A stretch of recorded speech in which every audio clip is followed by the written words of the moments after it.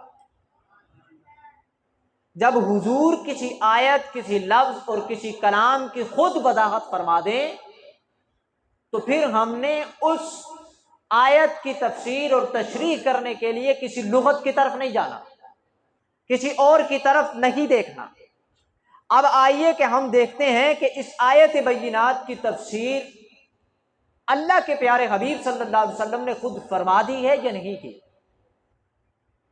اور یہ میں جو کہہ رہا ہوں کہ ہم نے وہ آیت بینات جس کی تشریح خود رسول اللہ نے کی ہو اس کی طرف جانا ہے، یہ میں کیوں کہہ رہا ہوں؟ یہ بھی قرآن سے ثابت ہے۔ اللہ نے فرمایا وَأَنزَلْنَا إِلَيْكَ الْكِتَابَ لِتُبَيِّنَ لِلنَّاسِ مَا نُزِّلَ إِلَيْهِمْ وَلَعَلَّهُمْ يَتَفَكَّرُونَ۔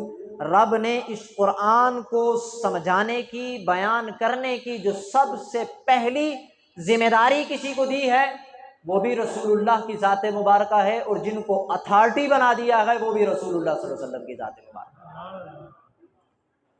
اللہ کے پیارے حبیب صلی اللہ علیہ وآلہ وسلم نے جامعہ ترمذی کی حدیث پاک ہے، یہ جلد نمبر 2 ہے اور کتاب الفتن کے اندر رقم الحدیث ہے 2219، انا خاتم النبیین لا نبی بعدی۔ اب ذرا آپ غور کریں، اس کا معنی بتا دوں پہلے۔ حضور نے فرمایا میں خاتم النبیین ہوں۔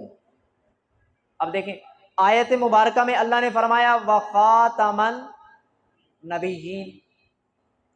اللہ کے حبیب صلی اللہ علیہ وسلم نے جو حدیث مبارکہ کا پہلا حصہ بیان فرمایا اس میں بھی نبی کریم صلی اللہ علیہ وسلم نے جو پہلا حصہ بیان کیا نا، اس میں وہی لفظ استعمال فرمایا جو اللہ نے قرآن میں بیان فرمایا۔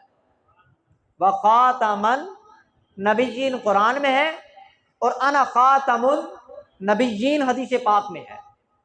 اس کے بعد اگلا جو جملہ ہے وہ اس معنی کی، اس لفظ کا معنی بیان کر رہا ہے، تشریح بیان کر رہا ہے، وہ یہ ہے کہ لا نبی بعدی، میرے بعد کوئی نبی نہیں ہوگا۔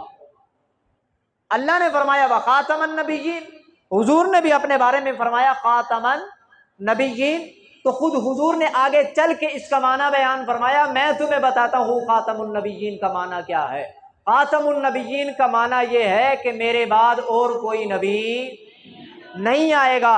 اب آپ آیت مبارکہ کا ترجمہ لکھیں، ما کان محمد ابا احد من رجالکم ولکن رسول اللہ وخاتم النبیین وکان اللہ بکل شیء علیما۔ محمد صلی اللہ علیہ وآلہ وسلم، محمد صلی اللہ علیہ وسلم تمہارے مردوں میں سے کسی کے والد گرامی نہیں ہے، اور لیکن وہ اللہ کے رسول ہیں اور آخری نبی ہیں۔ وَكَانَ اللَّهُ بِكُلِّ شَيْءٍ عَلِيمًا، اور اللہ تبارک و تعالی ہر چیز کو جاننے والا ہے۔ ٹھیک ہے، ایک تو یہ پتا چلا کہ خاتم النبیین کا معنی کرنا کیا ہے۔ قادیانیوں کے دھوکے میں ہم نے نہیں آنا۔ خاتم النبیین کا معنی کیا کرنا ہے؟ آخری نبی۔ کیا کرنا ہے؟ آخری نبی۔ مہر والا معنی نہیں کرنا۔ جب اللہ کے نبی علیہ الصلوۃ والسلام کا فرمان آ چکا، ہونا تو یہ چاہیے، حقیقت بھی یہی ہے، حق بھی یہی ہے کہ اب کسی اور تشریح کی ضرورت باقی نہیں رہی، لیکن پھر بھی ہم آپ پر اتمام حجت کے لیے لغت کے کچھ حوالے بھی پیش کریں گے تاکہ کوئی یہ نہ کہہ سکے کہ آپ جو ہیں حدیث پاک کے اندر جو معنی بیان کیا ہے صرف اسی معنی کو بیان کر کے بھاگنا چاہتے ہیں، لغت کے معنی کی طرف نہیں آتے، جبکہ قرآن عربی میں نازل ہوا تو عربی کو سمجھنے کے لیے ضروری ہے عربی زبان کے جو ماہرین ہیں ان کے اسلوب کو بھی پڑھا جائے، انہیں بھی دیکھا جائے آیا وہ خاتم کا معنی کیا کرتے ہیں۔ تو لہذا ہم ان کا جگر بھی ٹھنڈا کرنے کے لیے آپ کے سامنے اتمام حجت کرتے ہیں، لغت کے کچھ حوالے پیش کریں گے جس میں خاتم کا معنی علماء کرام اور ماہرین لغت نے آخری فرمایا ہے۔ المحیط فی اللغہ، ان کے مصنف کا نام ہے امام اسماعیل بن عباد۔ انہوں نے خاتم کا معنی کرتے ہوئے معنی کیا بیان فرمایا؟ پہلے انہوں نے مثال بیان فرمائی، فرمایا ختام الوادی، خاتمہ کا مادہ ہے خاتمیم، جو گرامر کے طلباء ہیں وہ اس بات کو اچھی طریقے سے سمجھتے ہیں۔ خاتمہ کا معنی، خاتمہ کا جو مادہ ہے وہ خا، تا اور میم ہے۔ اس مادے سے بننے والے جتنے بھی الفاظ ہیں ان کا معنی ڈکشنری ہمیں بتائے گی۔ تو امام اسماعیل بن عباد نے اپنی لغت کی کتاب میں ختام الوادی کی مثال دیتے ہوئے خاتمیم کا مادہ استعمال کرتے ہوئے جو لفظ استعمال فرمایا اس کی مثال دی، تو آخر میں فرمایا ختام الوادی اس کو کہتے ہیں کہ اقصاہو، یعنی ختام الوادی کا مطلب یہ ہے کہ وادی کا کنارہ، وادی کا کنارہ۔ پھر انہوں نے ایک اور مثال بیان فرمائی وخاتم السورتی، سورت جو ہوتی ہے سورت، اس کا جو آخر ہوتا ہے خاتم، جو جس پر وہ ختم ہوتی ہے سورت، اس کو کیا کہتے ہیں؟ آخرھا، اس سورت، وہ سورت جس جہاں پر ختم ہوتی ہے اس کو آخر کہا جاتا ہے۔ پھر آگے اپنا آرگومنٹس پاس کرتے ہوئے فرمایا وَكَذَلِكَ خَاتِمُ كُلِّ شَيْءٍ، اسی طرح جس چیز کا جہاں پر خاتم ہو جائے، ختم ہو جائے، اس کو اس شے کا آخر کہتے ہیں، اس شے کا آخر کہتے ہیں۔ تو اللہ نے بیان فرمایا وَخَاتَمَ النَّبِيِّينَ، نبیوں کا خاتم، یعنی نبیوں کی نبوت کے سلسلے کو ختم کرنے والے، وہ جو ختم کرنے والے ہیں وہ رسول اللہ صلی اللہ علیہ وسلم کی ذات مبارکہ ہے۔ اس لحاظ سے آپ کے اوپر، آپ کے لیے جو اللہ نے لفظ استعمال فرمایا خاتم، اس کا معنی ہے آخری نبی، اس کا معنی کیا ہے؟ آخری نبی۔ اب حوالہ نمبر 2 کہ خاتم کا لغوی طور پر معنی کیا ہے۔ الصحاح، یہ لغت کی کتاب ہے، ان کے مصنف کا نام ہے امام ابن حماد الجوہری۔ یہ متوفی، یعنی یہ جو فوت ہوئے ہیں وہ 393 ہجری، چوتھی صدی میں یہ فوت ہوئے۔ انہوں نے خاتمیم کے مادے سے بننے والے لفظ خاتمہ، خاتم، ان کا جو معنی کیا وہ ذرا نوٹ فرمائیں، پہلے سن لیں۔ انہوں نے لکھا کہ والخاتم والخاتم، پہلا ہے تا کے زبر کے ساتھ والخاتم، اور دوسرا ہے والخاتم تا کے کسرہ کے ساتھ۔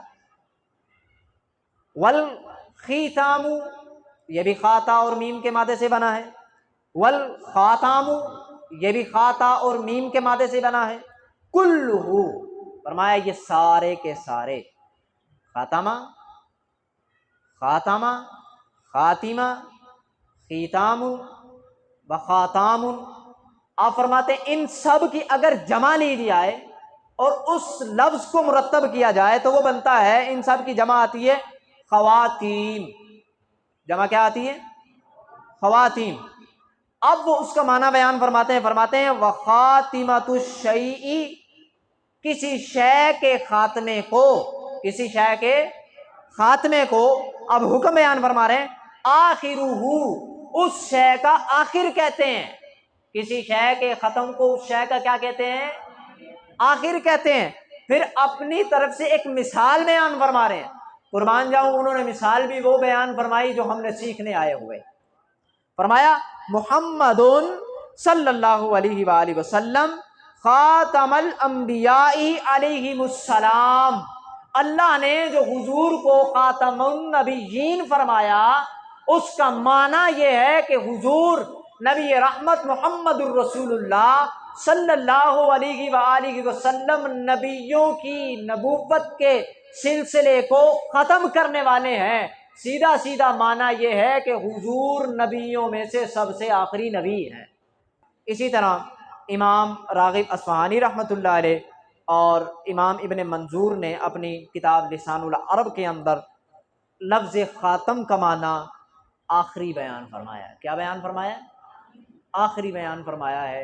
اور جو یہاں پر لفظ خاتم کا معنی مہر لیتے ہیں، ان کا مہر کا معنی لینا رد فرماتے ہوئے خاتم کا معنی کیا بیان فرمایا ہے؟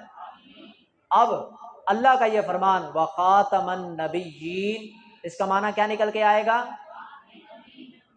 حضور نبی کریم صلی اللہ علیہ وسلم اللہ کے آخری نبی ہیں۔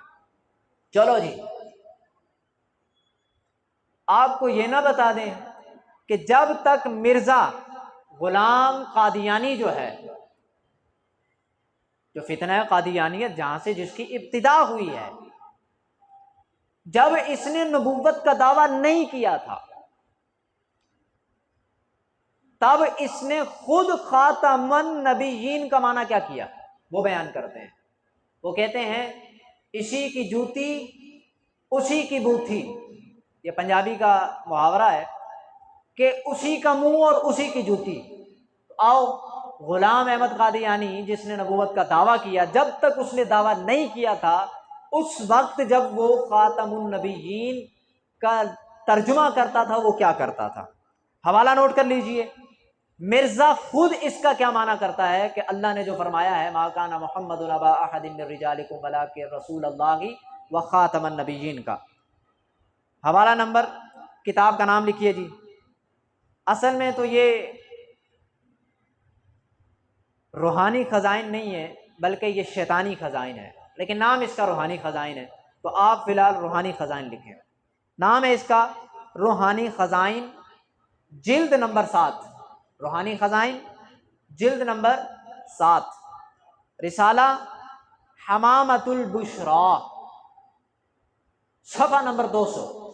یہ مرزا غلام احمد قادیانی کی اپنی کتاب ہے جو اس نے لکھی ہے۔ جب تک اس نے نبوت کا دعویٰ نہیں کیا تھا تب وہ اس کا معنی کیا کر رہا ہے؟ ہو بہو میں وہی پڑھ کے سنا رہا ہوں آپ کو آیت، خاتم کی روشنی میں کیا تم نہیں جانتے کہ رب رحیم شان والا نے ہمارے نبی صلی اللہ علیہ وسلم کا نام خاتم الانبیاء بغیر کسی استثناء کے رکھا ہے؟ یعنی وہ کہتا ہے کہ اللہ نے اپنے نبی محمد الرسول اللہ صلی اللہ علیہ وسلم کا جو نام خاتم الانبیاء رکھا ہے وہ بغیر کسی استثناء کے رکھا ہے، اس میں کوئی تعویل نہیں ہے۔ اور ہمارے نبی محمد الرسول اللہ صلی اللہ علیہ وسلم نے لا نبی بعدی کے بیان سے اس کی خود تفسیر کر دی ہے۔ یہ مرزا غلام قادیانی خود کہہ رہا ہے، اور جو طالب علم کے لیے واضح بیان ہے۔ یعنی جب تک اس نے نبوت کا دعویٰ نہیں کیا تھا تب تک وہ یہی مانتا تھا کہ خاتم النبیین کا معنی ہے اللہ کے آخری نبی، اللہ کے آخری نبی۔ اس کا دوسرا حوالہ بھی نوٹ کرتے چلا جائیں، روحانی خزائن جلد نمبر 13، کتاب البریہ، صفحہ نمبر 217 اور 218۔ اس کے اندر بھی ابھی نبوت سے پہلے، نبوت کا دعویٰ کرنے سے پہلے وہ کیا کہتا ہے؟ دوسری جگہ لکھتا ہے حدیث، اب وہ اس حدیث لا نبی بعدی پر کلام کر رہا ہے۔ دوسری جگہ لکھتا ہے حدیث لا نبی بعدی ایسی مشہور حدیث تھی، ایسی مشہور حدیث تھی کسی کو اس کی صحت میں کلام نہ تھا۔ یعنی یہ اتنی مشہور حدیث پاک تھی کہ کسی کو اس حدیث پاک پر تھوڑا سا بھی شبہ نہیں تھا۔ کون سی حدیث پاک؟ انا خاتم النبیین لا نبی بعدی، حضور نے فرمایا میں اللہ کا آخری نبی ہوں، میرے بعد کوئی نبی نہیں ہے، ولکن رسول اللہ و خاتم النبیین۔ اور اب وہ اس حدیث پاک کو قرآن کی آیت کے ساتھ جسٹیفائڈ کر رہا ہے، وہ کہہ رہا ہے کہ یہ جو آیت کریمہ ہے ولکن رسول اللہ و خاتم النبیین، یہ آیت اسی حدیث پاک کو مزید زیادہ پختہ کر رہی ہے، اس کی تصدیق کر رہی ہے، یعنی قرآن کی یہ آیت اس حدیث کی تصدیق کرتی ہے۔ فی الحقیقت ہمارے نبی صلی اللہ علیہ وسلم پر، اب یہ اسی کے آرگومنٹس پڑھ کے سنا رہا ہوں، فی الحقیقت ہمارے نبی صلی اللہ علیہ وسلم پر نبوت ختم ہو چکی، یعنی مرزا دعویٰ نبوت کرنے سے پہلے یہ بات مانتا بھی تھا اور اپنی کتابوں میں لکھتا بھی تھا کہ حضور کے بعد کوئی نبی نہیں آئے گا۔ اس کے علاوہ اس نے اور بھی بہت سارے مقامات پر اپنی بات کی، اور حضور نبی کریم صلی اللہ علیہ وسلم کی خاتم النبیین کا معنی آخری نبی لیا، پھر بعد میں جب اس نے نبوت کا دعویٰ کیا تو پھر وہ ایک الگ ہی کہانی اس نے بنا ڈالی۔ بہرحال جھوٹ کا کوئی پاؤں سر نہیں ہوتا، جو جھوٹا ہوتا ہے اسے اپنے ایک جھوٹ کو چھپانے کے لیے 100 جھوٹ بولنے پڑتے ہیں۔ مرزا دعویٰ نبوت سے پہلے کچھ اور تھا اور دعویٰ نبوت کے بعد کچھ اور ہے۔ قرآن مجید فرقان حمید کی اب میں دوسری آیت مبارکہ آپ کے سامنے کوٹ کر رہا ہوں، کیونکہ وقت بہت ہو گیا ہے، ہم آیت بینات نوٹ کرتے ہیں۔ قرآن کی بے شمار آیت بینات حضور کی ختم نبوت پر دلیل ہیں۔ اب آپ دوسری آیت نوٹ کریں، ہم نے پہلی آیت آپ کے سامنے رکھی، اب ہم دوسری آیت رکھ رہے ہیں قرآن کی جو حضور کی ختم نبوت پر دلیل ہے۔ سورۃ البقرہ آیت نمبر 4، پارہ نمبر 1۔ اس میں اللہ تبارک و تعالی نے ارشاد فرمایا والذین یؤمنون بما انزل الیک وما انزل من قبلک۔ اس آیت بینات میں اللہ تعالی نے ان لوگوں کی نشانیاں بیان فرمائی جو ایمان والے ہیں۔ ان میں کیا نشانی اللہ تعالیٰ نے بیان فرمائی؟ اللہ تعالیٰ نے فرمایا، اللہ تبارک و تعالیٰ نے اس آیت بینات میں 2 چیزوں کا ذکر فرمایا جس کا تعلق وحی سے ہے۔ ایک وحی وہ والی جو اللہ کے نبی حضرت محمد رسول اللہ صلی اللہ علیہ وسلم پر نازل ہو رہی تھی، یعنی زمانہ حالیہ ہے۔ ایک وہ وحی جو حضور سے پہلے والے پیغمبروں پر نازل ہوئے، اور ایمان کی شرطوں میں سے ایک شرط یہ ہے کہ اللہ تعالیٰ کی طرف سے نازل ہونے والی وحی کو دل و جان سے تسلیم کیا جائے، اسے مانا جائے۔ اللہ تعالیٰ نے قرآن مجید کے سورۃ الفاتحہ کی الحمد کی الف سے لے کر والناس کی سین تک جو وحی کی کیٹیگریز بیان فرمائی، وہ صرف 2 ہی کیٹیگریز بیان فرمائی۔ ایک وہ وحی جس کا تعلق حال سے ہے، اور ایک وہ وحی جس کا تعلق ماضی سے تھا۔ ایمان والوں کو حکم ارشاد بھی یہی فرمایا کہ تم نے اس وحی کو بھی ماننا ہے جو اللہ نے نازل فرمائی اپنے اس نبی پر جو تمہارے اندر موجود ہے، اور اللہ تعالیٰ نے اس وحی کا بھی ذکر فرمایا کہ اس کو بھی تم نے ماننا ہے جو تم سے پہلے پیغمبر آ چکے، ان پر رب نے آیت بینات بصورت وحی نازل فرما دی، تم نے اس کو بھی ماننا ہے۔ اب وحی کی کتنی قسمیں ہیں؟ 2۔ اللہ نے یہاں پر ایمان والوں کی نشانی بیان فرمائی تو فرمایا، میں اب ترجمہ بیان کر رہا ہوں، اور وہ لوگ جو آپ کی طرف نازل کیا گیا اور جو آپ سے پہلے نازل کیا گیا سب پر ایمان لاتے ہیں۔ یہ ایمان والوں کی نشانیاں بیان فرمائی۔ ایمان والوں کی اللہ نے نشانیاں بیان فرمائی تو فرمایا ایمان والا وحی حالیہ جو رسول اللہ صلی اللہ علیہ وسلم پر نازل ہوئی اس پر بھی ایمان لاتے ہیں، اور اس پر بھی ایمان لاتے ہیں جو آپ سے پہلے پیغمبروں اور رسولوں پر نازل ہو چکی، اگر اللہ کے پیارے حبیب صلی اللہ علیہ وسلم کے بعد کوئی نبی آنا ہوتا تو اللہ تبارک و تعالیٰ یہ ضرور بیان فرماتا کہ ایمان والے وہ ہیں جو اس پر بھی ایمان لاتے ہیں جو آپ پر نازل ہو، اور اس پر بھی ایمان لاتے ہیں جو آپ سے پہلے نازل ہو، اور اس پر بھی ایمان لاتے ہیں جو آپ کے بعد نازل ہوگا۔ جبکہ اللہ نے آپ کے بعد کسی بھی وحی کا ذکر نہ فرما کر حضور کی ختم نبوت کو اس میں بیان فرمایا کہ آپ کے بعد کیونکہ کوئی نبی آئے گا نہیں تو وحی بھی نہیں آئے گی، تو ایمان والے کو بعد میں آنے والی وحی پر ایمان لانا بھی ضروری نہیں ہے۔ اسی مفہوم کی دوسری آیت جس میں اللہ تعالیٰ نے حکم ارشاد فرمایا، پارہ نمبر 4 سورۃ النساء آیت نمبر 136، اس میں بھی اللہ تعالیٰ نے بطور حکم ارشاد فرمایا۔ وہاں تو ایمان والوں کی نشانیاں تھیں، اب یہاں پر حکم ارشاد فرمایا۔ آیت پڑھ دیتا ہوں پھر ترجمہ دکھاتا ہوں۔ یا ایھا الذین آمنوا آمنوا باللہ ورسولہ والکتاب الذی نزل علی رسولہ والکتاب الذی انزل من قبل۔ ترجمہ نوٹ کیجئے، اے ایمان والو، تم اللہ پر اور اس کے رسول پر اور اس کی کتابوں پر جو اس نے اپنے رسول پر نازل فرمائی ایمان لاؤ۔ اس میں اللہ نے بطور حکم ارشاد فرمایا تم اللہ پر ایمان لاؤ، اس کے رسولوں پر ایمان لاؤ، اس کتاب پر ایمان لاؤ جو تمہارے نبی پہ نازل ہو گئی، اور اس کتاب پر ایمان لاؤ جو تمہارے نبی سے پہلے نازل ہو گئی۔ یہاں پر بھی اللہ نے جو حکم ارشاد فرمایا مستقبل میں آنے والی کسی کتاب کا ذکر ارشاد نہیں فرمایا۔ کتاب نازل ہوتی ہے وحی کے ذریعے سے، تو گویا اللہ تبارک و تعالی نے ایمان والوں کو اس میں کہیں بھی یہ ارشاد نہیں فرمایا کہ تم ایمان لاؤ اس پر بھی کہ جو حضور کے بعد آنے والے نبی پر نازل ہوگی۔ اللہ کا یہ ارشاد نہ فرمانا اس بات کی قطعی دلیل ہے کہ حضور کے بعد کوئی نبی، حضور اللہ کے آخری نبی ہیں۔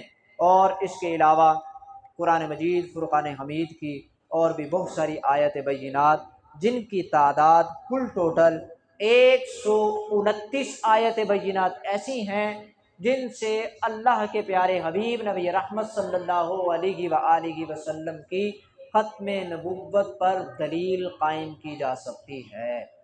یعنی حضور کا خاتم النبیین ہونا قرآن مجید فرقان حمید کی 129 آیت بینات سے ثابت شدہ ہے۔